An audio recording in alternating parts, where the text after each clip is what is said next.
Bienvenidos a su programa Derecho Familiar. Hoy, como ya es cotidiano y ocurre una vez al mes, voy a establecer este diálogo con ustedes a través de esta importante pantalla para dar respuesta a algunas de las consultas hechas por correo electrónico, otras por teléfono, y precisamente por eso este es el programa de consultoría jurídica en Derecho Familiar. Primero quiero reiterarles mi agradecimiento porque precisamente cuando usted me escribe, cuando me habla, cuando me confía parte de esos graves problemas, yo los reflexiono, los acomodo de acuerdo con la ley y trato de la mejor manera de darles una respuesta en función de esa problemática. He recibido correos tanto nacionales cuanto extranjeros.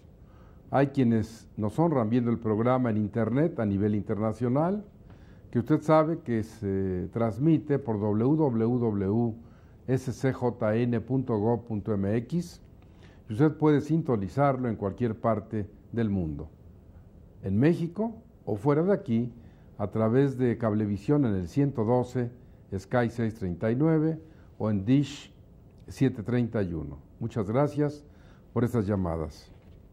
Anticipadamente quiero agradecerle a las personas que voy a mencionar y después regresaré sobre las diferentes cuestiones. Ana García, a María Isabel Rey Ávila, a María del Consuelo Gallón, a Enrique Salas, a diferentes personas como en este caso un menor, Arturo, que no nos da más datos, que solicita ayuda del programa, que la vamos a hacer con mucho gusto. Requeriría yo un poco más de información, pero lo menciono para que sepan ustedes que estamos al pendiente, que sí escuchamos, que les hacemos caso y de alguna manera para eso es este programa. Igualmente a Julio Esteban Ochoa Pérez, a Fernando Obed Rubí León, a la interesada Luz Patricia Sámano Cortés, quien a través del correo de Zaira Sandoval nos hace objeto de su controversia, de su conflicto. Igualmente las gracias a David Beltrán Muñoz, a Ana Salas Domínguez, a Silvia Sánchez Pineda, a Betty Sosa, a Mario Rodríguez. Muchas gracias. Porque precisamente, porque ustedes me escriben, porque nos plantean esto, podemos nosotros darle contenido a esta emisión. Me han tocado diferentes temas que van desde algo tan sofisticado como la alienación parental, el concubinato, los alimentos, la sucesión legítima y testamentaria, y la gran diversidad de temas que integran el derecho familiar. La consulta directa que nos hace Ana García se refiere precisamente a una cuestión alimenticia y trata un tema al que no nos habíamos referido en nuestro programa, que es sobre la ausencia. Desde el punto de vista jurídico, se dice que una persona está ausente cuando se sigue un procedimiento y ya no está para que se le notifique alguna demanda, para que se le haga saber que hay una acción en su contra. Ese es el caso que ella plantea en relación a una pensión alimenticia. Y pregunta si en realidad a un ausente se le puede fincar esta responsabilidad. En principio hay que ubicarlo, hay que notificarle, que él sepa de qué se trata. Hay procedimientos a través de dictos que se publican en los periódicos, donde finalmente una persona que está declarada ausente podría llegar hasta el supuesto de que se le declare presuntamente muerta y después muerta en una declaración de la ley. Los efectos jurídicos son impresionantes porque si bien la persona podría estar viva, para la ley está muerta. La esposa, por ejemplo, quedaría viuda, los hijos huérfanos. ¿Y qué ocurriría si ese ausente regresa o ese presuntamente muerto o declarado muerto. Bueno, los efectos son impresionantes porque, como no estaba muerto, se restaura el estado familiar o el estado civil, él recupera la patria potestad de sus hijos e incluso, si había una sociedad conyugal, esta se produce sus efectos y todo vuelve a una cierta normalidad. En el caso concreto de este ausente, hay que tratar de ubicarlo para que se le notifique la pensión de la que habla esta persona y de esa forma se podría tener acceso a la pensión alimenticia. Para María Isabel Rey Ávila, precisamente que nos trata un asunto que es cotidiano, que es común y que creo que esta pregunta de ella puede servirle a mucha gente. Usted sabe que cuando se dan los conflictos y uno de los cónyuges o los concubinos tienen la guarda y custodia de ese hijo y lo quiere sacar al extranjero o lo quiere llevar de paseo, a veces el otro o la otra, dependiendo de la hipótesis, se niega y ese niño sin el permiso no puede tener el pasaporte, no puede salir al extranjero y entonces se hace un viacrucis para el niño y para la madre o el padre según sea el caso. Específicamente, señora María Isabel Rey Ávila, usted puede acudir a un proceso muy simple, ir a tribunales e intentar contratar a un abogado, e intentar a través de una cuestión que no llega a ser un juicio contencioso, pero sí es una forma que se llama jurisdicción voluntaria, para someter a un juez esta problemática para que en un momento dado, oyendo las razones de por qué no quiere el otro otorgar esa voluntad, ese consentimiento, fíjese usted bien, el juez podría suplir la voluntad de quien por capricho, por perjudicar, porque no es correcto lo que está haciendo, se niega a dar ese permiso, el juez lo sustituye y usted podrá tener el permiso, puede ser para un viaje, para varios, o en última instancia, si esto se reitera, en forma más permanente, para obtener un pasaporte, satisfacer el requisito que la ley señala, tanto el Código Civil cuanto el de procedimientos, y de esa forma la señora María Isabel Rey Ávila puede, sin estar padeciendo lo que ha sufrido hasta ahora, lograr salir al extranjero con su hijo. Para María del Consuelo Gallón, que además es una abogada, le agradezco sus palabras, sus reflexiones, y precisamente como usted técnica y jurídicamente lo habla, estamos en presencia de algo muy importante. El testador dejó un legado que es de alimentos, es decir, ¿qué son alimentos? Alimentos no es comida, es decir, además de eso, los alimentos pueden comprender, dependiendo del acreedor alimentario y sus necesidades, desde, si es un niño, los gastos de crianza, la escuela primaria, secundaria, preparatoria, superior, su situación de salud, si requiriera en un momento dado una posibilidad de rehabilitación, se le tendría que otorgar. Si hablamos de personas mayores, alguien que requiriera un tratamiento geriátrico, por supuesto que necesitaría todo eso. Entonces, vean ustedes, los alimentos se comprenden de varias cosas que se cuantifican. Específicamente a lo que usted me pregunta, este legado en el que el testador dijo, le dejo un legado de alimentos a esta persona, hay que darle contenido. Es decir, ¿qué clase de nivel tenía el muerto? ¿Qué clase de nivel de vida tiene a quien se le va a dar el legado?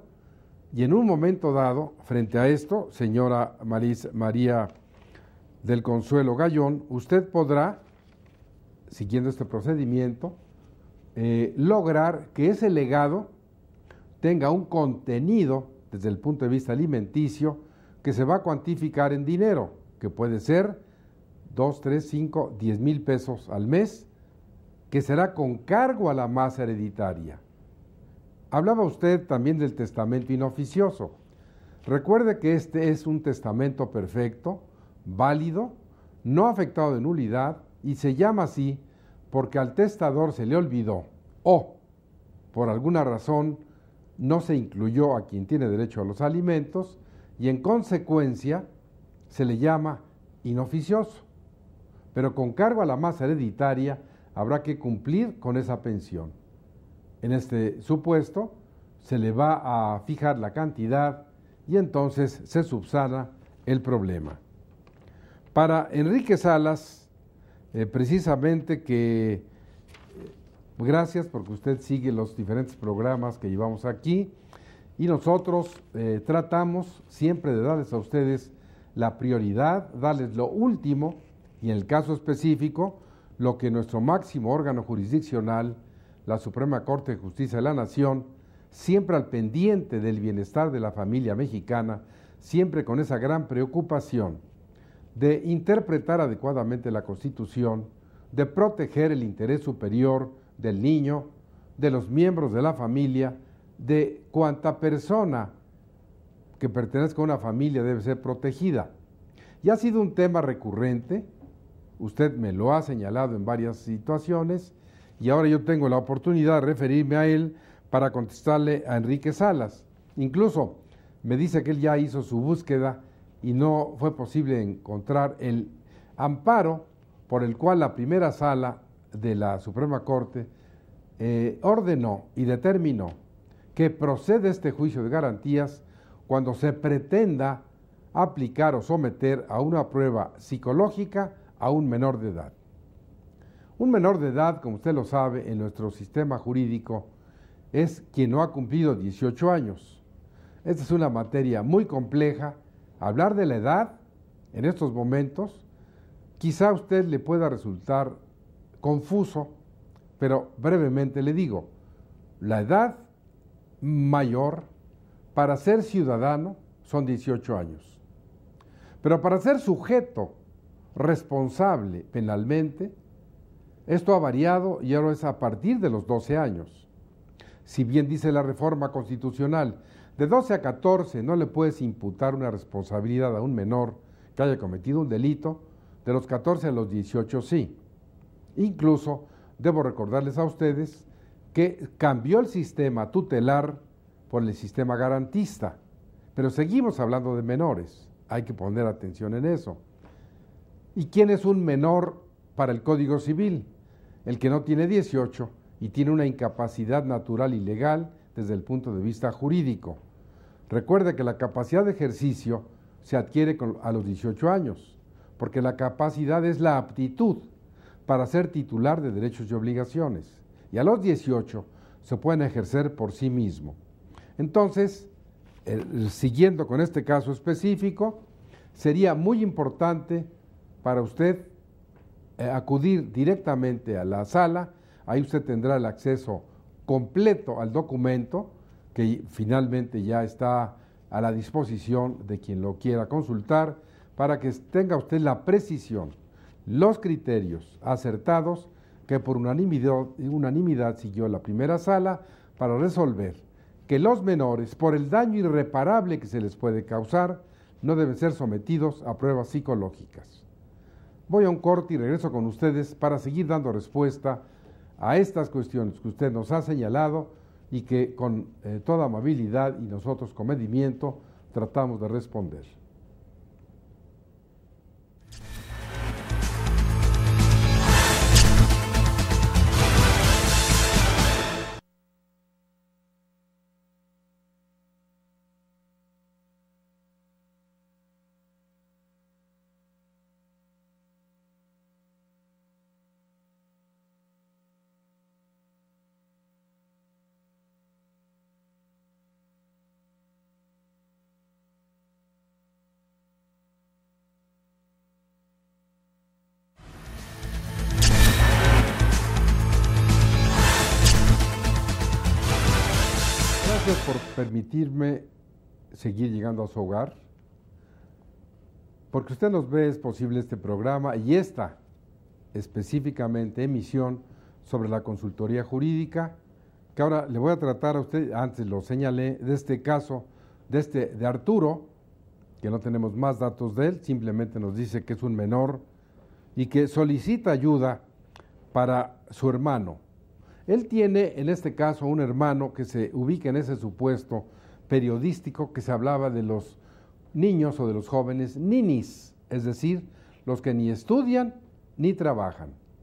Y este es un supuesto. Cuando este joven nos trata esto, se escucha, se siente en su correo la angustia que estamos en la mejor disposición de escuchar y sobre todo de dar una respuesta, precisamente porque pensamos que para ustedes este es un programa específico que les puede ayudar. Entonces, mándame el correo, dame más la información y en la próxima emisión, con mucho gusto, te vamos a dar esta respuesta. Julio Esteban Ochoa también nos ha planteado algo muy importante, casi que le podría yo llamar un pionero en esta materia, donde él precisamente nos habla del descuento tan fuerte que le hacen para la pensión alimenticia, 40%, donde con mentiras ha sido objeto de una serie de actos arbitrarios y precisamente llega a una conclusión que yo reitero constantemente. Contrate a usted un abogado experto en derecho familiar. Acuda con los que saben. Sin menoscabo de los abogados que se dedican a esto en general, cuando hay problemas específicos como este, que incluso hay alienación parental, tema al que me referiré más adelante, esta enajenación, esta manipulación que hace el padre o la madre de su hijo es muy grave, como está ocurriendo con este Julio Esteban Ochoa, a quien nuestra recomendación es consulte a un abogado experto, dialogue con él, mándeme su correo, yo le daré la orientación adecuada y usted puede ir con él, confrontarla, porque siempre le daremos nosotros un diagnóstico jurídico cuyo único interés es que usted sepa lo que ordena la ley y además que cuando lo trate con su abogado sea en un nivel de que no está usted en la ignorancia ni en lo que le vayan a decir sin saber. Para Fernando Rubí León, también con este niño de 2 años y medio, donde es evidente que hay una manipulación, voy a ampliar el tema de la alienación. Como usted ya lo escuchó en programas recientemente transmitidos, cuando tuve el privilegio de que vinieran funcionarios del Tribunal Superior de Justicia del Distrito Federal, como el expresidente del tribunal, hoy magistrado Juan Luis González Alcántara, donde vino Antonio Muñoz Cano Eternot, los distinguidos juristas Demetrio Cortés Ortega y Fernando Sosa Pastrana, hablamos de este tema y seguramente usted lo escuchó y hoy, cuando me trata esto sobre la alienación, le voy a decir, es importante primero entender qué significa la palabra alienar. Alienar es enajenar.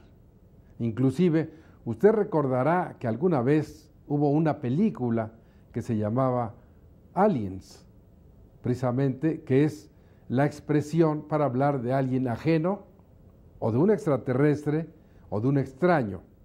Pero llevado este concepto al derecho familiar, la alienación, en palabras muy simples, es la manipulación que hace el papá o la mamá, los abuelos paternos o maternos, los hermanos, los cuñados, los parientes por afinidad, para que un niño reciba una mala influencia, sea objeto de artificios, de maquinaciones, de dolo, de culpa, de mala fe, para que asuma una actitud negativa frente al otro. El padre alienador o la madre alienadora a veces lo hacen con un propósito avieso, causar un daño al otro. Pero no consideran que en un momento dado el niño también va a agregar algo. Él va a sentir en un momento dado que está asumiendo un papel importante y va a ir contra el otro. A veces incluso el niño siente que él está haciéndolo correctamente o que él es el que está impulsando esta conducta. Como le decía yo, señor Rubí León, es importante acudir con expertos, médicos que manejan estas cuestiones, entrevistarse con el juez, hacerle ver que usted sabe lo que es un padre alienador, lo que es un hijo alienado y cuáles son los efectos que esto puede traer para quienes en eso están. Entonces, creo que la alienación, que es algo no tanto como nuevo, sino que apenas estamos vislumbrando en estos programas, es una tarea importantísima en la que la Corte ya dio el primer paso para decir, cuidado, todas estas cuestiones psicológicas hay que manejarlas con atención porque el daño puede ser irreparable y el daño que se le causa al hijo o a la hija no tiene nombre. Para esta Luz Patricia Sámano Cortés, igualmente ella me plantea un complejo problema que incluye derecho civil desde el punto de vista del derecho real de propiedad, testamento, incluye la sociedad conyugal y se la voy a tratar de sintetizar. El problema de la enfermedad de su papá, que es el dueño del terreno de estos 200 metros allá en la delegación Álvaro Obregón, fíjese bien lo que le voy a decir, solo él puede determinar qué hacer con ese bien. Si desgraciadamente muriera sin hacer testamento, esto se complicaría. Y todavía más, porque está casado en sociedad conyugal. Y como usted sabe, en este caso, el 50% de los bienes es de él y la otra mitad de la señora. Incluso aunque el bien esté solo a nombre de uno, si el régimen económico patrimonial es sociedad conyugal, solo podrá disponerse de la mitad. Entonces, para que esto no se le agrave a usted, señora Luz Patricia Sámano, hable con su papá, está enfermo, hágale ver estas cuestiones que son tan importantes y que otorgar el testamento, donde él puede disponer de la mitad y su mamá de la otra mitad, quizá pudieran prever lo que pueda ocurrir para que no haya más problemas para el día del deceso de su padre. Para Ana Salas Domínguez, bueno, en primer lugar, te agradezco tus palabras, nos estimulan siempre para tratar de que estos programas se superen y aprovecho para felicitarte porque estar ya en el posgrado de la Universidad Nacional Autónoma de México, en la mejor facultad de Derecho de Latinoamérica, que es la que depende de esta universidad, nuestra alma mater, es importante que la gente sepa que México es el primer país del mundo que estableció en su sistema curricular, en su división de estudios de posgrado en el año 2000, la especialidad en Derecho Familiar. Si usted se interesa por ella, esta es una materia, es un curso que se compone de 12 materias, todas de Derecho Familiar. Derecho Familiar, Procesal Familiar, Patrimonial Familiar, Fiscal Familiar, Agrario Familiar, Penal Familiar, Familiar Internacional, y que del año 2000, precisamente cuando nuestro actual director, el doctor Ruperto Patiño Manfer, que está cumpliendo 3 años ya como director al frente de nuestra institución, habla precisamente de que en el año 2000, cuando establecimos esta especialidad de estas 12 materias, que en ese tiempo el posgrado tenía pocos alumnos, hoy rebasa los 1000, fue precisamente debido a esa gestión tan importante que en su momento Ruperto Patiño hizo de la División de Estudios de Posgrado. Hoy sé que hay decenas de alumnos en esta especialidad, que se siguen preparando, que seguimos con esta gran inquietud de que sigan creciendo, y así le digo a Ana Salas Domínguez, gracias por el correo, gracias por dejarnos saber que estás a punto de concluir esa especialidad y que seguramente será para bien de la familia todo lo que se logre. Además, dicho sea de paso, es importante señalar que la Facultad de Derecho, como siempre, estando vigente y estando a la vanguardia, ha establecido ya la separación que venía desde el 93 y ahora se ratifica de la enseñanza del derecho civil y la enseñanza del derecho familiar, y a su vez separado del derecho familiar patrimonial, o sea, el derecho tradicionalmente conocido como sucesorio. Para Silvia Sánchez Pineda, que en realidad ha sido objeto de, desgraciadamente, de estos actos, pues en realidad irresponsables de abogados sin escrúpulos, le haría la misma recomendación.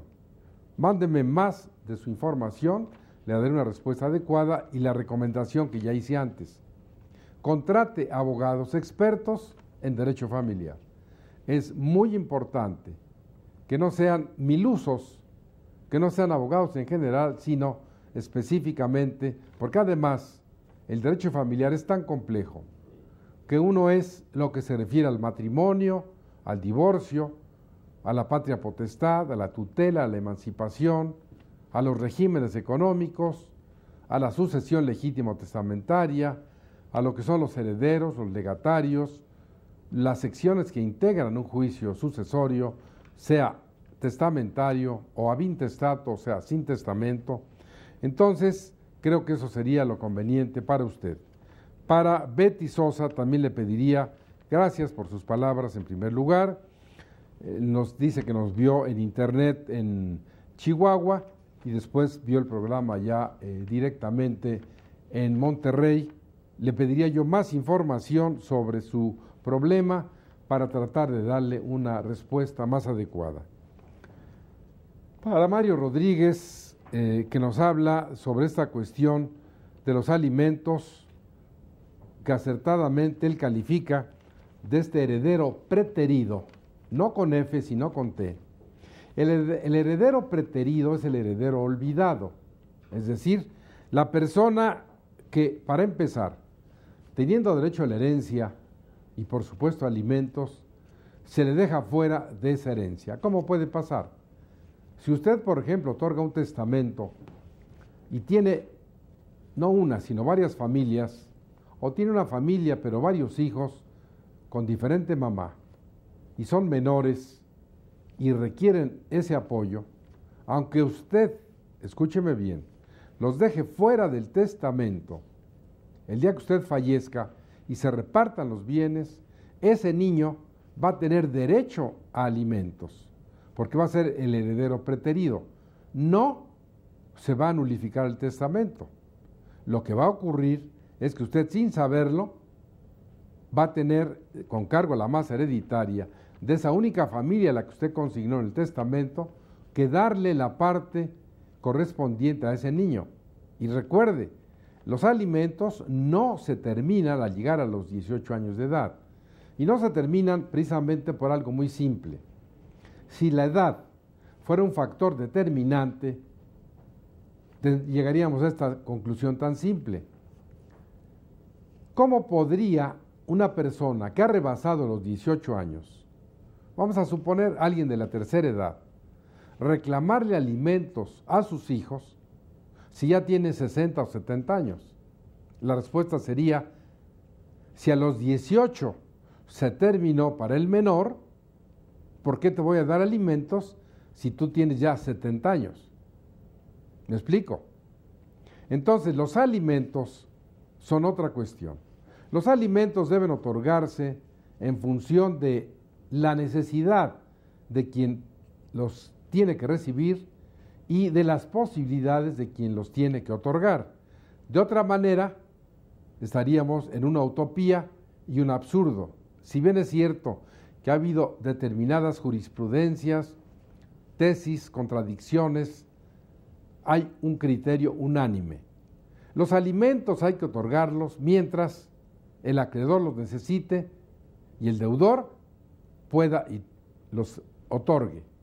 No es tan simple de decir a los 18 años. Si bien en el interior de la República y en el propio Distrito Federal hay quienes en un momento dado dan normas de que si es mujer tantos años, si es hombre a tal edad. Cuando esto llega finalmente a las instancias federales superiores, se tienen que aplicar los criterios de la jurisprudencia, que son severos, que son importantes, sobre todo para cuidar esta parte. Entonces, para Mario Rodríguez es importante entender que en un momento dado, este heredero preterido, este testamento inoficioso, no se limita a decir, como el hijo tiene 18 años, ahí se acaba. Incluso el Código Civil del Distrito Federal todavía conserva por ahí alguna reminiscencia cuando dice que con cuestión del divorcio cesa la obligación de dar alimentos a los 18 años. Pero si ustedes buscan las causas de cesación, no existe la edad. Y no existe la edad precisamente por eso. Porque una persona mayor, una persona de tercera edad que requiera esos alimentos, va a ser fundamental que a pesar de esa edad se le puedan otorgar. Como ven ustedes, un poco apresurado, pero con la mejor intención, he tratado de darle respuesta a estos 13 correos que ustedes nos han enviado, las llamadas telefónicas, y yo voy a seguir ahondando sobre esta cuestión precisamente porque otro, ya no lo especifico directamente, pero usted ya lo vio, usted lo oyó y le podría decir que lo vio por primera vez en el canal judicial. En lo que usted me pregunta, le contesto, las redes sociales sí violan la privacidad de la familia. ¿Qué quiere decir las redes sociales? Como usted lo sabe, por ejemplo, voy a tocar el caso de Facebook, es esta red social tan importante, quizá una de las más trascendentes en el mundo, en la que si usted es suscriptor, debe saber lo que le voy a decir. Por eso le digo que sí viola la privacidad de la familia, pero con algunas salvedades.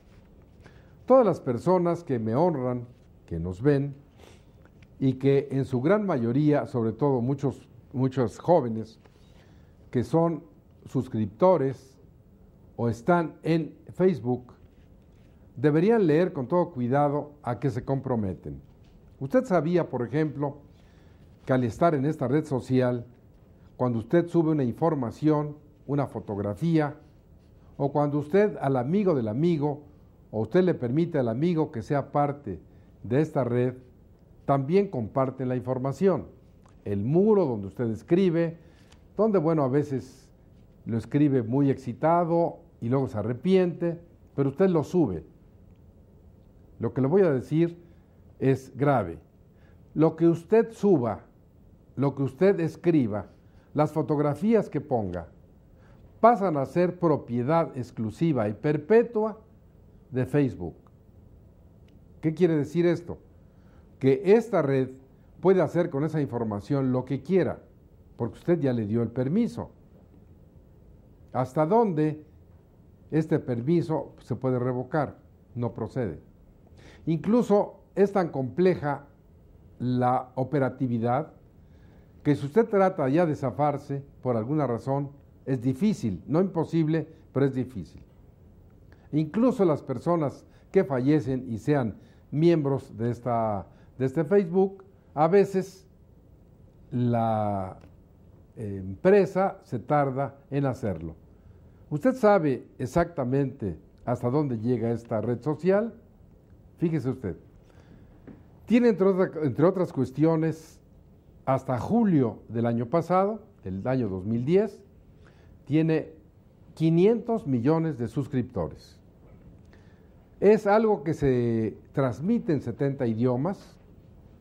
Fundamentalmente lo encontramos en español, en inglés, en francés y en alemán. Y este joven, Kerry Zuckerberg, que fue quien creó esta idea, Usted sabe que nació como para un medio de comunicación entre sus compañeros de la misma preparatoria. Y esto creció. ¿A qué punto? Hoy en día, este es un negocio impresionante. Vale 50,000 millones de dólares. Se dice rápido. Tiene para servir a sus 500 millones de suscriptores 50,000 servidores. Imagínense ustedes de qué estamos hablando. Y frente a eso es importante señalarle, y después de un corte le voy a dar la respuesta, por qué las redes sociales, no solo Facebook, Twitter, YouTube y otras, violan la intimidad familiar.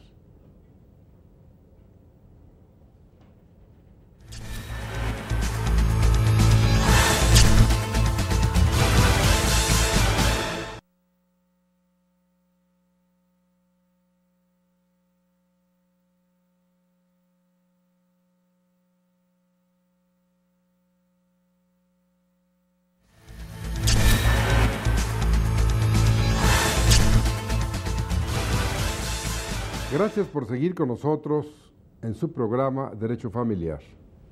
Hoy lo hemos dedicado, como usted lo ha visto y escuchado, a dar respuesta a los correos electrónicos que usted amablemente nos envía y que como respuesta le hago alguna sugerencia.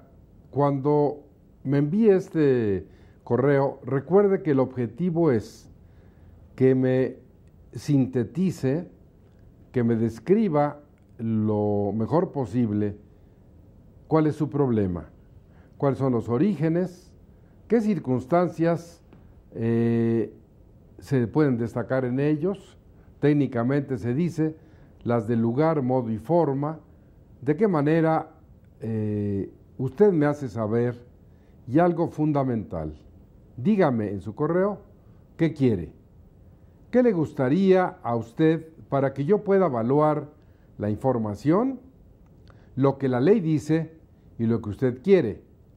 De esa forma, usted verá que es como muy simple darle una respuesta jurídica, porque yo iré con mucho gusto a consultar la ley, lo que ha dicho la Corte, usted me plantea el problema de sucesiones, de concubinato, de lo que piense, y con mucho gusto le doy la respuesta.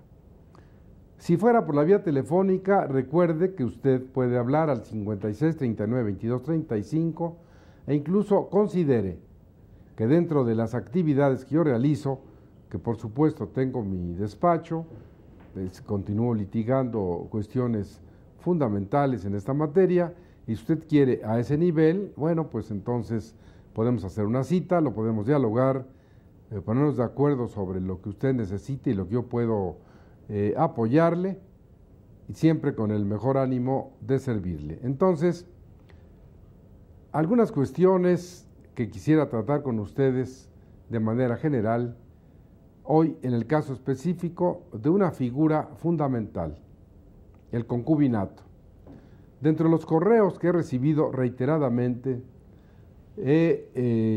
ha incidido uno importante.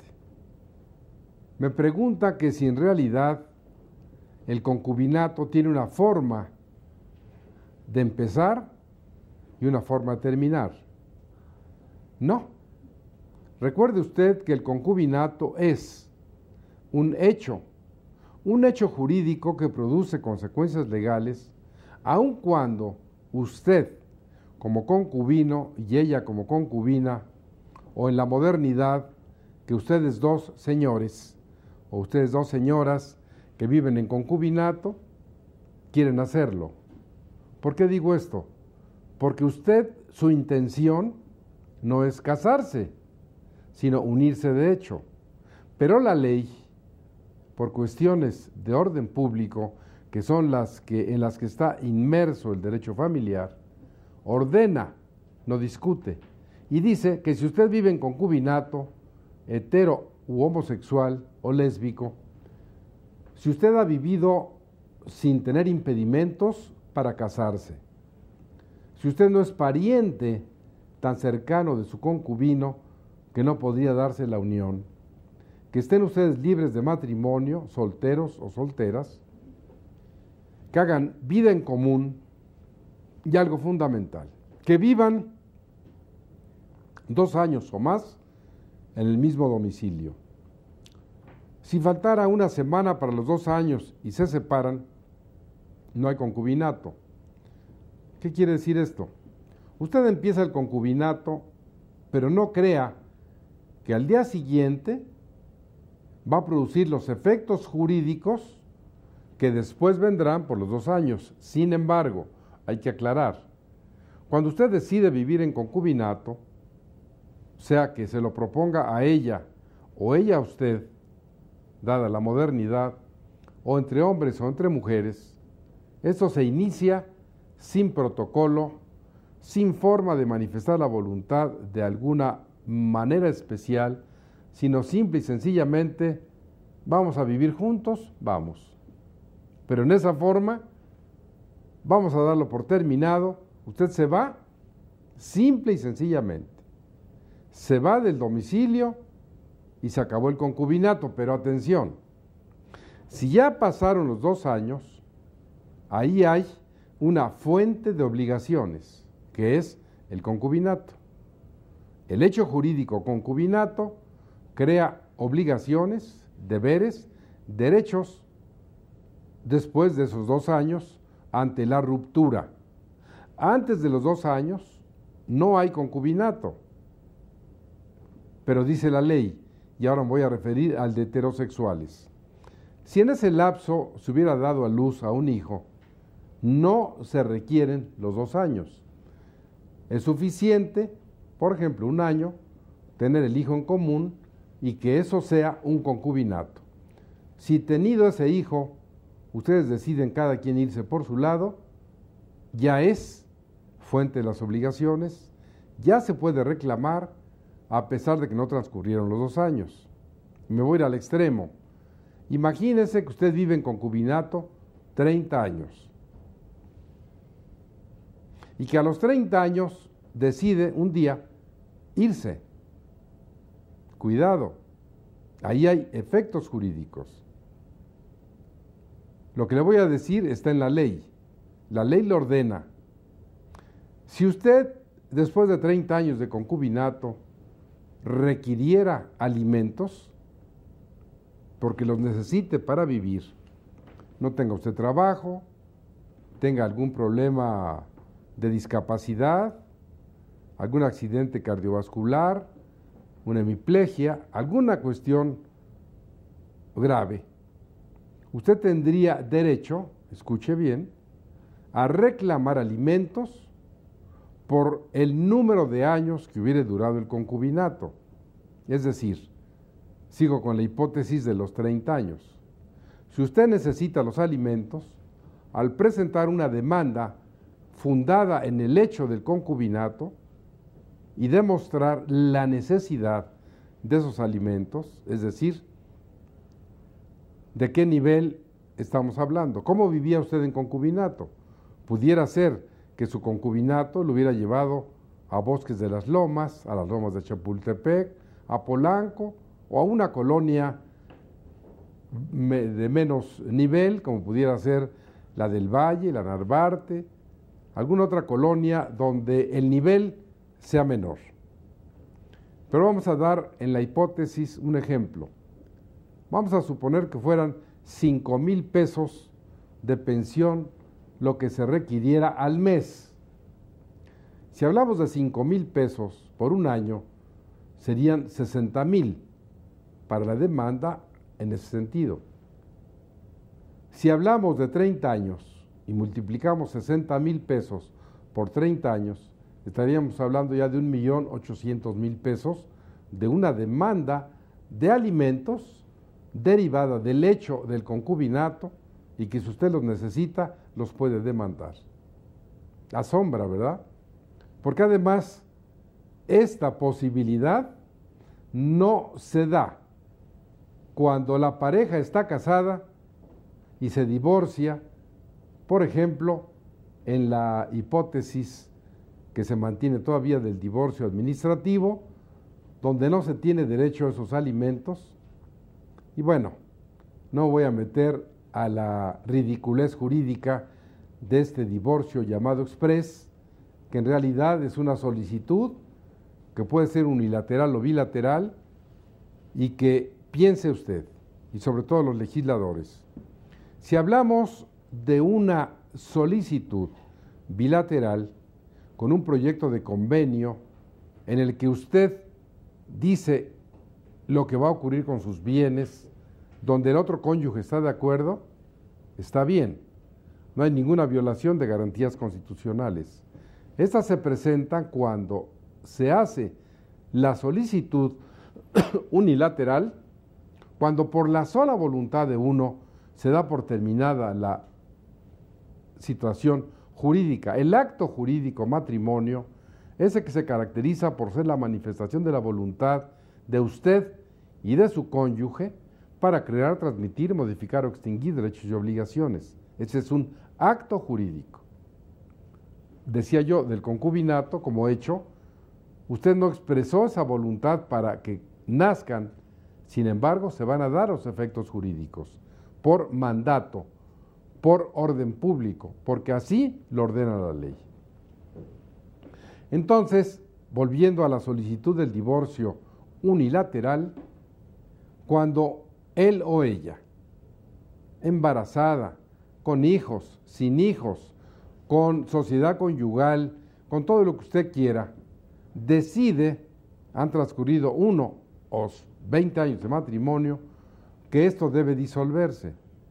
Mire usted, es elemental, digan lo que digan, que hay una violación flagrante de las garantías constitucionales consignadas en los artículos 14 y 16 de la Carta Magna Mexicana. ¿Por qué? Porque aquí se señala precisamente que como vivimos en un régimen de derecho, un país donde las leyes, la presunción es juris tantum, es decir, salvo prueba en contrario, deben respetarse. ¿Qué va a ocurrir si usted, motu proprio, decide que se acabó su matrimonio? Bueno, el otro o la otra tendría la posibilidad de discutir algo simple. No está de acuerdo.